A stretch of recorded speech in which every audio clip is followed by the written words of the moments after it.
Merhaba değerli izleyicilerimiz. Gerek ana vatanımız Türkiye'den gerekse de dünyanın pek çok noktasından bizi izleyen herkese sağlıklı ve mutlu günler diliyorum. Yunanistan'ın başkenti Atina'dayız. Yanımda uzun yıllardır Yunanistan'da yaşayan vatandaşımız var. İsterseniz kendinizi siz tanıtın. Merhaba, ismim Murat. Murat ben. Ben yaklaşık 15 yıldır gayrimenkul sektörüyle uğraşıyorum. İnşaat mezunuyum.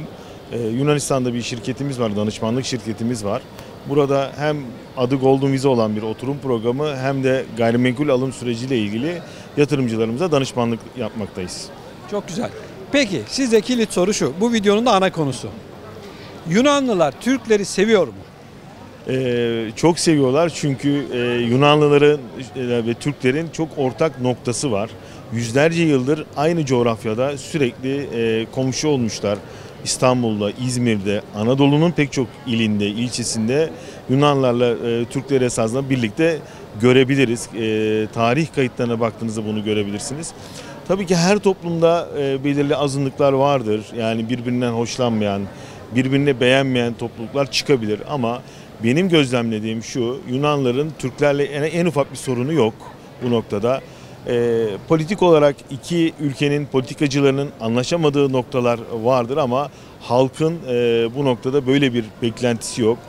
Belirli azınlıkta bazı sıkıntılar olabilir ama bunu genele vurduğumuzda Türklerle Yunanlılar birbirlerini kardeş olarak görüyorlar. O noktada bir ayrım olarak görmüyorum açıkçası ben. Az önce dediniz ya, benzerler. Mesela hangi konuda bize benziyorlar? Yunanların tiplerine baktığınızda, yani surat şekline baktığınızda Türklerle birebir neredeyse.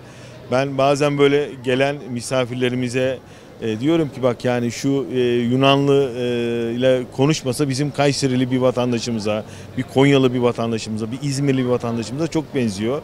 Bir örnek anlatayım bununla ilgili ben size müsaadenizle. Bir müşterimiz gelmişti buraya. İşte geziyoruz Akropoli'yi, Monastraki'yi geziyoruz. Dedim ki ya sen nerelisin? Ben Niğdeliyim dedi. Peki dedim gel seni ben hemşerilerine tanıştırayım. Burada iki tane abimiz var İstanbul'dan gelmiş olan Rum vatandaşlarımız. İşte kendilerine selam verdik Lefter abimize. Ya dedim Lefter abi siz nerelisiniz? Biz dedi Niğdeliyiz Muratçım dedi. Şimdi bak dedim bunlar senin hemşerin. Yani ortak noktamız o kadar çok ki bizi ayıran belki bir iki tane nokta var ama yüzlerce birleştiren, yüzlerce birbirimize bağlayan noktalar var. Bu noktalar üzerinden gitmek daha doğru ve daha bizi kardeş yapan noktaları değerlendirmekte fayda var. Peki şimdi benim de dikkatimi çekti. Ben bir restorana gittim bugün. Türk İş Kafe dedim. Türk kahvesi istedim. Yok dedi. Evet. Grek kafe vardı. Kafe var. Grek kafe var dedi. Tamam dedim ondan getirin. Getirdi bizim kahvemiz. Evet. Şimdi az önce bir tane lokantanın önünde kuyruk vardı. Merak ettim ne bu dedim. Baktım döner kuyruğu. Evet. Şimdi burada şu konuşuluyor mu? Ya bizim yemeklerimizi, cacığımızı işte Yunanlılar ya da Türkler aldılar diyorlar. Biz diyoruz çünkü. Bizim kahvemizi bile aldılar diyoruz. Ya bunun olmaması imkansız. Çünkü siz aynı ortamda yüzlerce yıl kalmış olduğunuz iki toplum var. Ona bakarsanız Türkiye'ye sınır olan Hatay bölgesinden de Arap kültüründen de pek çok Antep'i etkileyen mutfak anlamında, kültür anlamında etkenler var. Dil anlamında etkenler var. Bunlar olacak. Yani aynı coğrafyada yaşadığımız toplumlar, mesela Musevi vatandaşlarımızın Türkiye'de veya İsrailli vatandaşlarımızın bulunduğu coğrafyalarda birbirlerini etkileyen çok etkenler var. Bunlar var. Bunda kimisi bizim diyor, kimisi Türkler de bu bizim diyor. Bunlar biraz tatlı latifeler olarak görüyorum ben. Bunlar çok ayrıştırıcı noktalar değil. Ailecek görüşüyoruz Yunanlı komşularımızla, arkadaşlarımızla, Rum, İstanbul'dan gelmiş olan, İzmir'den gelmiş olan Rum arkadaşlarımızla ve bizi diğer toplumdaki arkadaşlarından, komşularından ayırt etmiyorlar. Biz de onları ayırt etmeden yaklaşıyoruz. Bu noktada birbirimizi çok seviyoruz ve iyi dostlarımız var. Yani ben şöyle bir örnek vereyim size. Benim oğlum bundan yaklaşık 2 yıl önce bir ameliyat olmuştu. İlk aradığım, teşekkür ederim, Rum bir arkadaşımdı. Misafirlerini, uzun yoldan gelen misafirlerini sofrasında bıraktı ve gece 2'ye kadar oğlum ameliyathaneden çıkasıya kadar yanımda durdu. Tabii ki bir Türk arkadaşımı da arayabilirdim. Onlar da koşa koşa gelirlerdi muhakkak. Ama bu şunu gösterdi.